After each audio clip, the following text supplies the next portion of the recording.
என்னாச்சு? எங்க பாட்டி செத்து போயிட்டாங்க.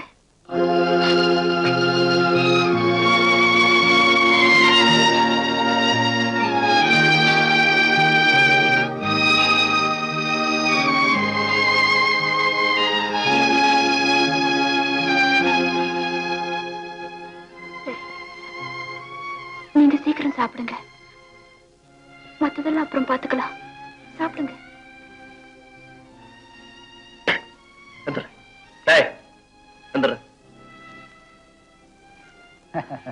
என்னம்மா என்னாச்சு? பாட்டி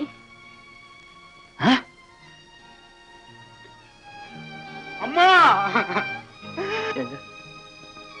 பாக்கி ஏற்பாடெல்லாம் செய்ய அது கையில பணம் இல்லையே. எங்க விருந்துக்காக கையில இருந்ததெல்லாம் செலவு பண்ணிட்டீங்களா?